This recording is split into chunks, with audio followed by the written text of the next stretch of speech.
Quand vous aurez dépassé la plus brillante des étoiles, vous trouverez un monde magique et enchanté, Euro Disney.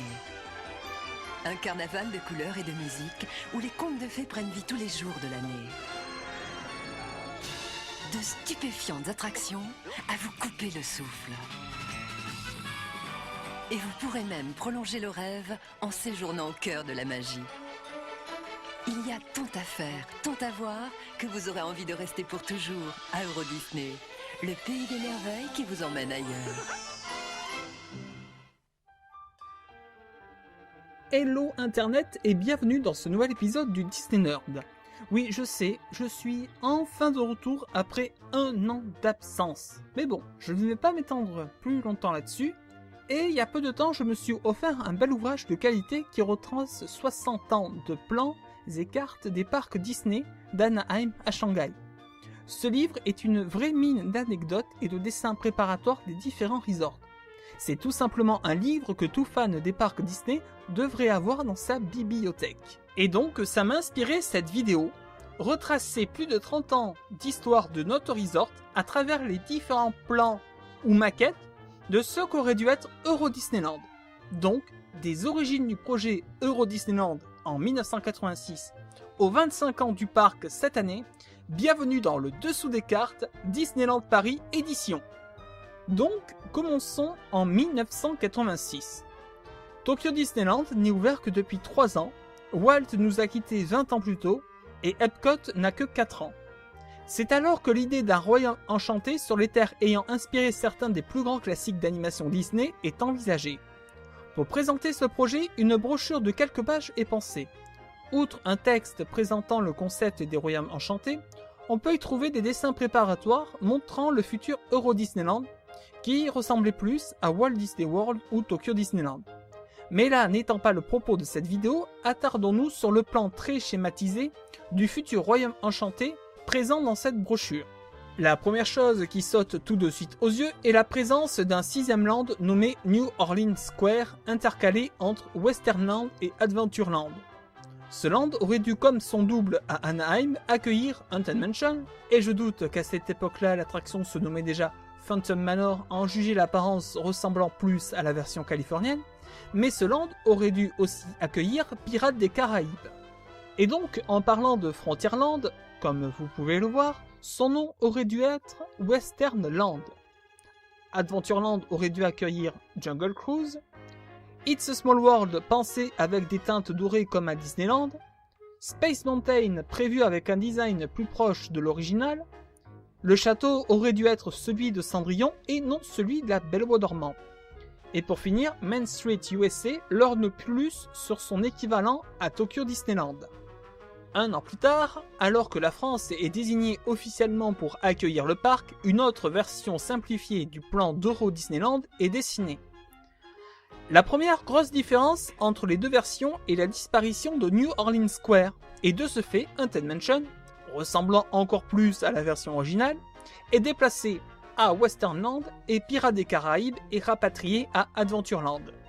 Main Street USA n'est plus couverte, mais un moyen de transport est envisagé vers Discoveryland, dont la gare commune avec le train est située à l'entrée du land. Et en parlant de gare, celle de Main Street est plus proche du design de Disneyland ou de Walt Disney World. Sur le plan suivant, dit le plan X, nous pouvons voir plus en détail les différentes zones d'attraction, restaurants et facilités des futurs lands de Euro Disneyland. Commençons avec le land T, ou comme nous le connaissons, Main Street USA. La première chose que nous pouvons constater est la présence d'une attraction sur le côté du land. Liberty Arcade et Discovery Arcade n'étaient pas prévus. L'entrepôt du tram était situé de l'autre côté de Town Square, et un autre moyen de transport y est dessiné et fait la navette entre Main Street USA et Discoveryland. Et en regardant bien le code couleur, sachant que ce n'est pas le Euro Disney Railroad, à cet endroit, nous pouvons voir qu'un People Mover était envisagé. Résumons, on aurait dû avoir un People Mover, une des attractions les plus cultes des parcs américains. Continuons l'analyse avec le Land W ou Westernland. Outre le fait que la gare n'y était pas prévue, une autre attraction était envisagée à la place du restaurant Cottonwood Creek Ranch. Ensuite vient le Land A pour Adventureland. La première différence notable vient de la parcelle A400, parcelle où se trouve Indiana Jones et le Temple du Péril. L'attraction prévue avait une forme totalement différente de l'actuelle et était pourvue d'un tunnel pour le train. Ensuite vient Adventure Isle et la zone aquatique, ayant une toute autre apparence. Et la dernière différence notable vient de la parcelle A500, qui aurait dû voir la construction d'une attraction. Donc après Adventureland, voici le pays de la fantasy avec Land F pour Fantasyland. Par où commencer? Oui, ça y est. Où est Alice, Curious, Labyrinthe et le château de la Reine de Cœur? Je n'imagine pas Fantasyland sans cette attraction unique à Disneyland Paris. On peut voir aussi que le pays des contes de fées ainsi que le Casey Junior ne faisaient pas partie des plans. La parcelle F100 est trop petite pour y contenir le carrousel de Lancelot, et tant qu'on parle de parcelle, quelle attraction était prévue en F200? Terminons le tour de ce plan avec le Land Steampunk, le Land D, Discoveryland. La première chose qui saute aux yeux est, où est Autopia? Quand on sait que l'attraction a été ouverte avec le parc, ça choque de voir qu'elle n'était pas prévue. Autre détail qui fait bizarre, c'est la gare à l'entrée du land. Je n'imagine pas le train passant au niveau de Central Plaza. Ensuite, tiers-groupé avec le Visionarium, Space Mountain et les mystères d'Inautilus, qui ne sont pas à leur place. Et aussi, où sont Star Tour et Captain EO? Ah là, peut-être était-ce la parcelle des 300. Continuons de dérouler le fil de l'histoire de la conception d'Euro Disneyland avec le plan suivant, plus détaillé. Ayant du mal à avoir une version de meilleure qualité, je laisse supposer que ce plan date de 1988 ou de 1989. Main Street USA est telle qu'on la connaît. Le labyrinthe est bien présent. Frontierland à sa gare. L'attraction supplémentaire en A400 à Adventureland n'est plus d'actualité. Discoveryland a enfin la disposition telle qu'on la connaît, mais Autopia n'est toujours pas prévu et le Nautilus n'est plus visible. Serait-il caché sous Discovery Mountain? Je ne saurais vous répondre. Mais trêve d'interrogation et avançons en 1990 et un petit contexte historique s'impose. Disneyland fête ses 35 ans.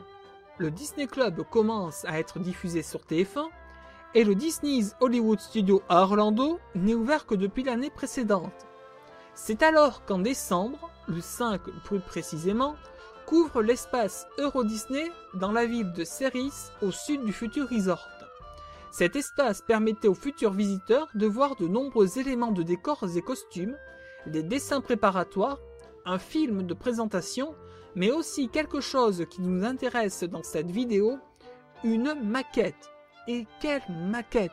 Celle du parc et de ses alentours. Mais attardons-nous sur la partie du Royaume Enchanté.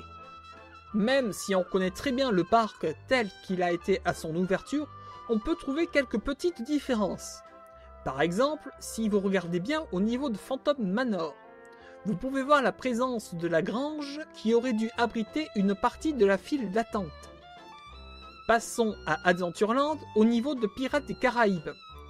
Vous pouvez voir qu'il manque le tunnel nous permettant de voir l'intérieur de l'attraction. Et terminons cette exploration avec Discoveryland, où il n'y a toujours pas Autopia, alors que je vous rappelle qu'elle a été ouverte avec le parc, et que Discovery Mountain prend plus d'espace que la version que nous connaissons. Nous y sommes. 6 ans après le début du projet, le rêve est là chez nous. Euro Disneyland, un monde merveilleux est là pour vous. Mais à quoi aurait ressemblé le parc s'il avait été ouvert en 1892?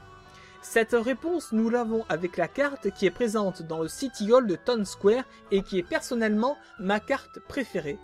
On pourrait penser que cela représente le parc à son ouverture, mais non. Il y a pas mal de différences avec le parc tel qu'il a été lors de son ouverture il y a 25 ans. Bon, Faisons un petit tour en commençant par Frontierland et plus précisément par Phantom Manor.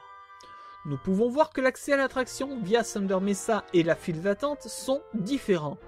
Et tant que nous y sommes, parlons de la miniature représentant le bâtiment, où nous pouvons y voir la grange qui aurait dû abriter le début de la file d'attente. Continuons avec Fantasyland, où on ne peut qu'en constater la disparition de l'attraction Dumbo et le labyrinthe d'Alice est légèrement différent. Encore une fois, nous terminons avec Discoveryland. On peut voir qu'Autopia empiète allègrement sous la future place de Discovery Mountain et des mystères du Nautilus. A noter que c'est la première apparition d'Autopia sur une carte du parc, ce qui me fait penser que cette attraction a servi de bouche-trou quand ils se sont aperçus qu'ils ne pouvaient pas construire Discovery Mountain. À choisir une attraction pour compléter l'offre d'attractions de Discoveryland, j'aurais plutôt vu le Carrousel du Progrès, qui aurait pu donner quelque chose de bien sympa et de plus raccord avec Extreme. Mais avec le recul, je ne conçois pas quand même Discoveryland sans Autopia. On peut voir aussi que le bâtiment abritant le Visionarium et la boutique Constellation a une apparence totalement différente. Et pour finir, on peut voir l'apparition d'un bâtiment au niveau d'Autopia qui n'a jamais existé depuis l'ouverture du parc en 1992. Pour le plan suivant, penchons-nous sur une carte vendue au tout début d'Euro Disneyland en 1992, la fameuse Souvenir Map designée par l'imaginaire Sam McKim, dessinateur de la toute première carte de ce genre dit Fun Map pour le parc Disneyland en 1958. Regardons donc plus en détail cette carte qui fourmille de plein de petits détails et comme d'habitude, nous allons faire le tour de gauche à droite. C'est parti et commençons avec Phantom Manor où on ne peut que constater qu'elle n'est pas dans le bon sens. Indiana Jones a une apparence totalement différente que celle que l'on connaît, me faisant plus penser à Indiana Jones Adventure à Anaheim. On peut y voir un pont qui n'a jamais été construit juste à côté. Les passages enchantés d'Aladdin n'étaient pas prévus dans les attractions futures, pourtant elle a été ouverte en 1993. Et en parlant des attractions non prévues pourtant ouvertes dans les 2 premières années, on peut noter la non-présence du Pays des Contes de Fées et du Casey Junior Circus Train. Mais 2 autres attractions étaient prévues pour Fantasyland, une basée sur La Belle et la Bête et une autre sur La Petite Sirène. Et quelque part, ils ont bien fait de ne pas les ouvrir dans les années 90 et d'attendre 20 ans plus tard pour pouvoir les concevoir. Mais c'est dommage que notre resort ne les accueille pas de nos jours. Et nous terminons ce petit tour de ce plan avec, encore une fois, Discoveryland, c'est vachement original. On peut voir que la gare de ce land n'était pas prévue, pourtant elle a été ouverte en 1993 devant la popularité du Euro Disney Railroad. On peut noter aussi l'apparence totalement différente de Discovery Mountain, apparence provenant des projets d'une montagne plus grande abritant aussi le Nautilus.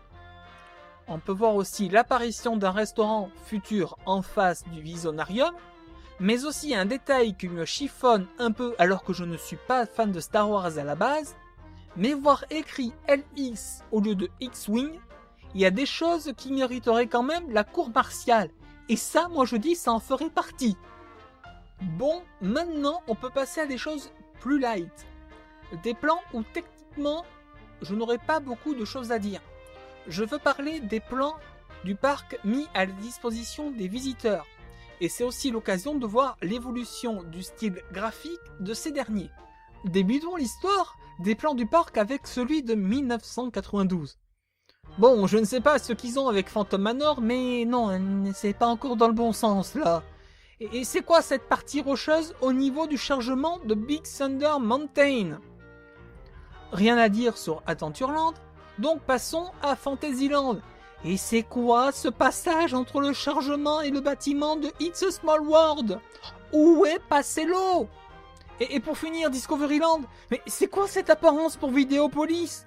Et c'est quoi ces couleurs? Et c'est quoi ces escaliers sur le côté qui n'ont jamais existé? Je vous rappelle qu'un plan, c'est censé représenter le parc tel qu'il est pour que les visiteurs s'y retrouvent facilement. C'est pas bien compliqué quand même. Et pour notre plus grand bonheur, tous ces problèmes seront arrangés avec la génération de plans suivante. Certes, ils ont un design plus minimaliste, mais ils permettent de bien reconnaître les différents endroits du parc. Ce design fut utilisé entre 1993 et 1995. Et oh joie, Phantom Manor est enfin dans le bon sens. Juste, j'aimerais avoir une confirmation pour les gens possédant ce plan avec Space Mountain dessiné. Pouvez-vous me confirmer s'il existe bien ce plan avec écrit Discovery Mountain? Merci d'avance. Le design suivant, vachement plus détaillé, fut utilisé de 1995 à 2001, voire 2002 avant l'ouverture de Walt Disney Studios. Pourquoi Phantom Manor n'est plus dans le bon sens? Vous y étiez arrivé avec le plan précédent. On peut noter rapidement que le passage entre Fantasyland et Discoveryland est présent, que Space Mountain a bien son nom, et en 1999, Captain EO laissera sa place à Sherry, j'ai rétréci le public. En 2002, pour les 10 ans du parc Disneyland Paris et l'ouverture de Walt Disney Studios, un nouveau design est mis en place, encore utilisé de nos jours. Et oui, ça fait 15 ans que Phantom Manor est dans le bon sens. Oui, ça fait plaisir à voir. Et à ce stade de la vidéo, je vous l'avoue, oui, le sens de Phantom Manor est un vrai running gag et c'est pas fini. Depuis, le plan a légèrement évolué avec la mise à jour de Star Tour.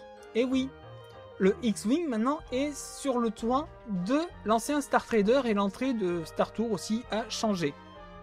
Rapidement pour conclure, je vais vous parler de deux petits plans.